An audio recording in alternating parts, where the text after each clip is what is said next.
Good morning students. जैसे कल हम लोगों ने चैप्टर नंबर 5 प्रेमचंद के फटे जूते जूते उसका एक्सप्लेनेशन पढ़ा था।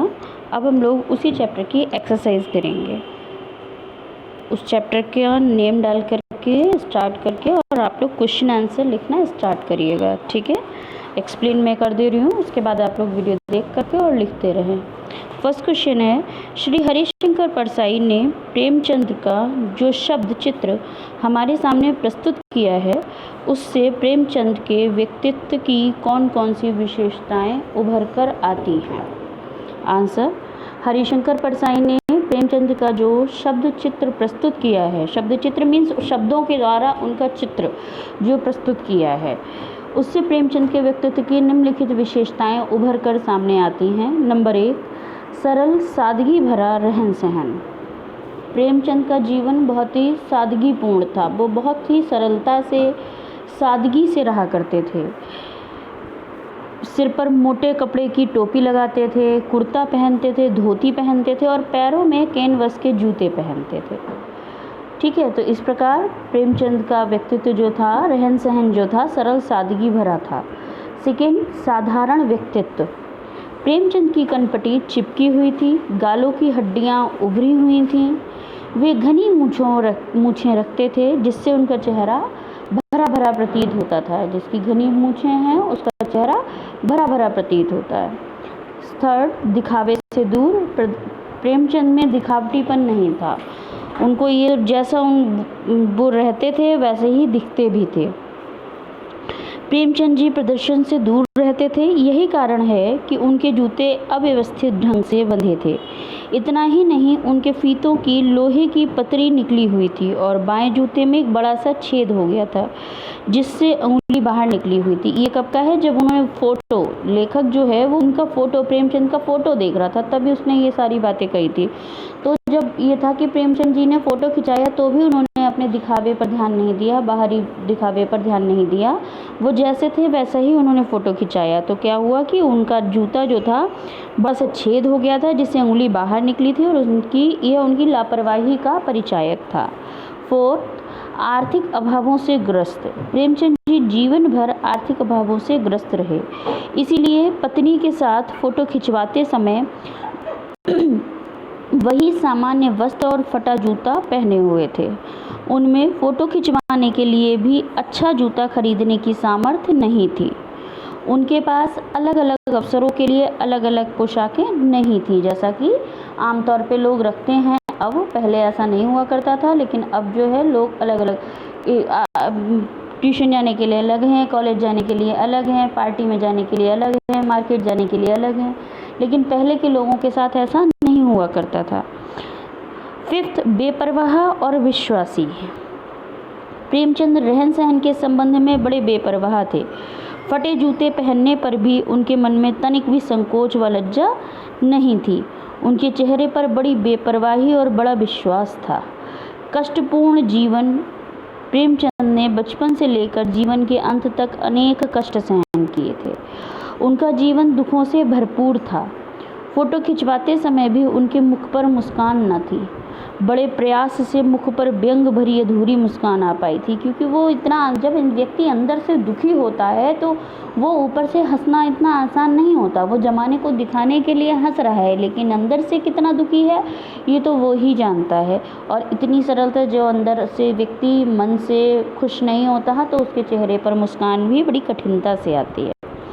कुप्रथाओं और रूढ़ियों के विरोधी। प्रेमचंद जी कुप्रथाएं और रूढ़िवादिता के परम विरोधी थे। वो रूढ़िवादी में विश्वास नहीं रखते थे। मतलब कुप्रथाएं मीन्स जो जैसी गलत प्रथाएं जो चलती, जैसे बाल विवाह प्रथा, सती प्रथा, और कई प्रकार की, आप लोगों ने पढ़ा होगा हिस्ट्री में, कई प्रकार की प्रथाएं चलती थीं जो गलत थी। वो कुप्रथा, कु मीन्स गलत और प्रथा मीन्स जो चलना।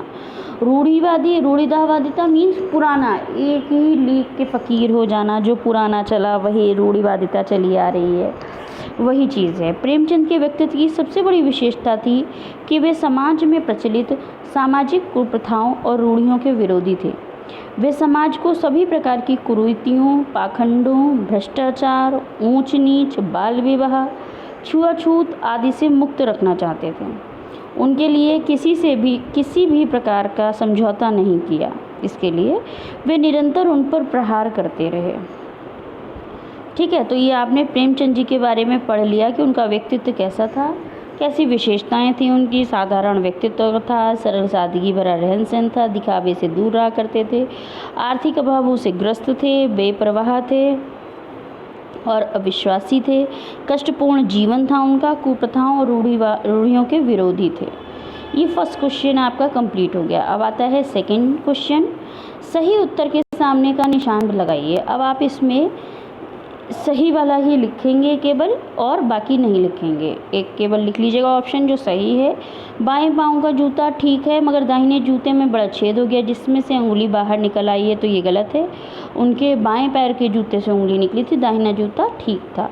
लोग तो इत्र चुपड़ कर फ़ोटो खिंचवाते हैं जिससे फ़ोटो में खुशबू आ जाए, ये बात सही है, चैप्टर में ये बात थी। तुम्हारी यह व्यंग मुस्कान मेरे हौसले बढ़ाती है, जिससे तुम घृणित समझते हो उसकी तरफ अंगूठे से इशारा करते हो। थर्ड क्वेश्चन, नीचे दी गई पंक्तियों में निहित व्यंग को स्पष्ट कीजिए। आप लोग फिर बाद में मुझे मैसेज करते हो कि क्लियर मैम दिख नहीं रहा है। क्लियर दिखने के साथ साथ मैं बोल भी तो रही होती हूँ, तो जहाँ पर नहीं समझ में आ रहा है वहाँ पर सुन लिया करिए।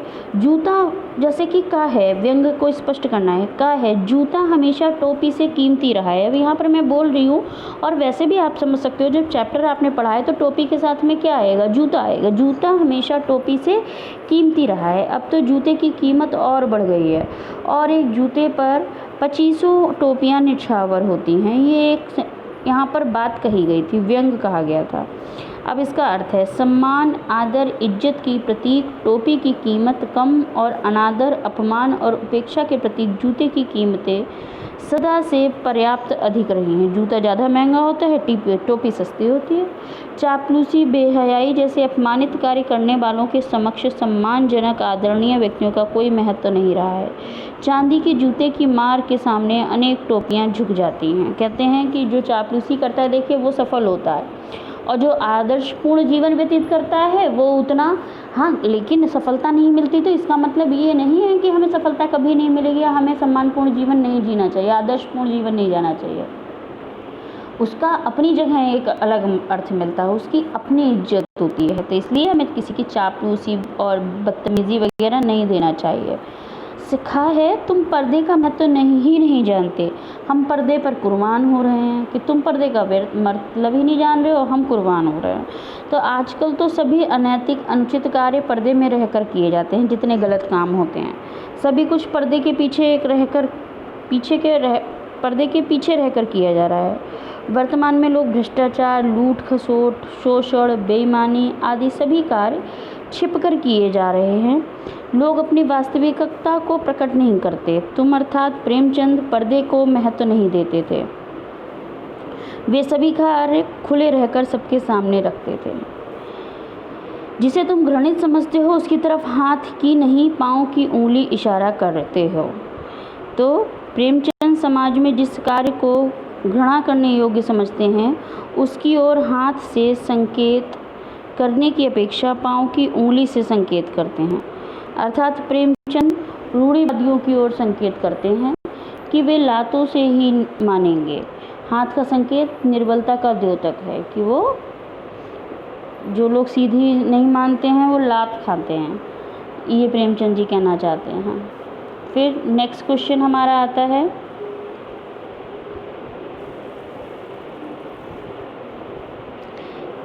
पाठ में एक जगह पर लेखक सोचता है कि फ़ोटो खिंचाने की अगर यह पोशाक है तो पहनने की कैसी होगी, लेकिन अगले ही पल वह विचार बदल देता है कि नहीं, इस आदमी की अलग अलग पोशाकें नहीं होंगी। आपके अनुसार इस संदर्भ में प्रेमचंद के बारे में लेखक के विचार बदलने की क्या वजह हो सकती हैं? आंसर, प्रेमचंद की पोशाकों के संदर्भ में लेखक के विचार बदलने की कई वजह हो सकती हैं। हमारे विचार के अनुसार लेखक ने सोचा होगा कि प्रेमचंद सादगी में विश्वास रखते हैं, उनमें प्रदर्शन की प्रवृत्ति नहीं है, अतः फ़ोटो खिंचवाते समय भी वे साधारण वस्त्र धारण कर रखे हैं। उनमें कोई प्रदर्शन की प्रवृत्ति नहीं है, इसलिए वो समझ गया। दूसरे, लेखक को उनकी आर्थिक स्थिति का ज्ञान रहा है, उनमें विभिन्न अवसरों के लिए अलग अलग पोशाकें खरीदने की सामर्थ्य नहीं रही होगी। तीसरे, प्रेमचंद फोटो का महत्व नहीं समझते होंगे, इसलिए भी उन्होंने पोशाक को इतना महत्व नहीं दिया होगा। आपने यह व्यंग पढ़ा है, इसे पढ़कर आपके लेखक की कौन सी बातें आकर्षित करती हैं? तो हम ये ऊपर वाला चैप्टर इसमें नहीं लिखेंगे, देखिए नीचे टिक लगा हुआ है, उतना आंसर लिखेंगे। लेखक ने इस व्यंग में कोरे हास्य की अपेक्षा आदर्श व्यंग को अपनाया है। उनका व्यंग लोगों में परिवर्तन की चेतना उत्पन्न करता है। व्यंग में सामान्य बोलचाल की भाषा का प्रयोग हुआ है, किंतु संरचना के अनूठेपन के कारण इसकी मारक क्षमता अत्यधिक है। भाषा में तत्सम, तद्भव, उर्दू, अंग्रेजी की प्रचलित शब्दावली भी सहज समाहित है।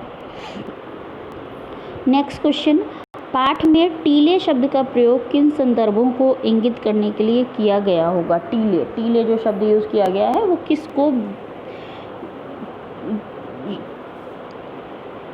किसकी ओर इंगित कर रहा है, किस शब्द की ओर?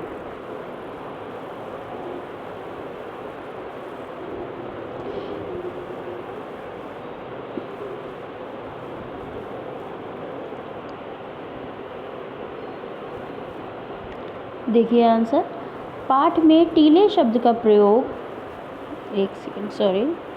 पाठ में टीले शब्द का प्रयोग किन संदर्भों को इंगित करने के लिए किया गया होगा? तो लेखक ने टीले शब्द का प्रयोग समाज और धर्म के ठेकेदारों, पंडित, पुरोहित, मौलवी, जमींदार, पूंजीपतियों तथा समाज में व्याप्त ऊंच नीच, छुआछूत, अंधविश्वास, बाल विवाह, अमीर गरीब, वृद्ध विवाह आदि सदियों से चले आ रहे आदि संदर्भों को इंगित करने के लिए किया है। प्रेमचंद सामाजिक कुप्रथाओं, रूढ़ियों, जमींदार, किसान आदि बुराइयों को अपने लेखन में विरोध करते रहे हैं। नेक्स्ट क्वेश्चन, रचना और अभिव्यक्ति से है, ये लास्ट क्वेश्चन है आपका। प्रेमचंद के फटे जूते को आधार बनाकर परिसाई ने व्यंग लिखा है। आप भी किसी व्यक्ति की को आधार बनाकर एक व्यंग लिखिए, ये आपको क्वेश्चन नहीं करना है, ठीक है। आपकी दृष्टि, सेकंड क्वेश्चन करना है केवल, आपकी दृष्टि में वेशभूषा के प्रति लोगों की सोच में आज क्या परिवर्तन आया है? तो हमारी दृष्टि में आज के उपभोक्तावादी युग में वेशभूषा के प्रति लोगों की सोच में बहुत अधिक परिवर्तन आया है। आप सभी जानते हैं, अब लोग दिखावट पर ज़्यादा विश्वास करते हैं। दिखावटीपन ज़्यादा है कि अच्छे अच्छे कपड़े पहनो, सुंदर सुंदर। जो अच्छे कपड़े नहीं पहने वो अच्छा व्यक्ति नहीं है, जबकि वास्तविकता ये नहीं है। व्यक्ति को उसके वस्त्रों से, दिखावट से, रहन सहन से नहीं आंकना चाहिए, उसके व्यक्तित्व को समझना चाहिए, व्यक्ति की अच्छाइयों को जानना चाहिए। लोग फैशन के इस युग में बड़ी सावधानी से वेशभूषा का चयन करते हैं। अब धोती कुर्ते का स्थान पैंट शर्ट ने ले लिया है। पैंट के स्थान पर जीन्स का प्रचलन बड़ी तेज़ी से बढ़ा है। जो धोती पहना दिख जाए वो कहे अरे ये क्या, आप लोग ये सोचो यार ये धोती पहने ये गरीब है कि ऐसा है वैसा, जबकि ऐसा नहीं है। लोग अवसर अनुकूल वस्त्रों का चयन करने लगे हैं। फ़ोटो खिंचवाने तक के लिए अलग से वस्त्र पहनते हैं। शादी विवाह के अवसर पर तथा पार्टी आदि में तड़क भड़क वाले तथा लोगों को अपनी ओर आकर्षित करने वाले वस्त्र धारण करते हैं। नए नए फैशन के वस्त्र धारण करते हैं। वस्त्रों के रंगों में भी विविधता दिखाई पड़ती है। उनकी बनावट तथा फिटिंग्स के प्रति लोगों में जागरूकता उत्पन्न हो गई है। फैशन की दुनिया में निरंतर हो रही प्रगति ने लोगों को अपनी आर्थिक क्षमता का प्रदर्शन करने का अवसर प्रदान किया है। लोग अपने को आकर्षक, सुंदर, युवा दिखाने के लिए वस्त्र धारण करते हैं, ना कि शरीर को ढकने के लिए, जबकि ऐसा नहीं होना चाहिए। दिखावटीपन नहीं होना चाहिए, ठीक है। और ये आपके चैप्टर के क्वेश्चन आंसर हैं, सारे पूरी एक्सरसाइज है। आराम से वीडियो देख के आप लोग इसको कंप्लीट करें, ये चैप्टर आपका कंप्लीट है, ठीक है।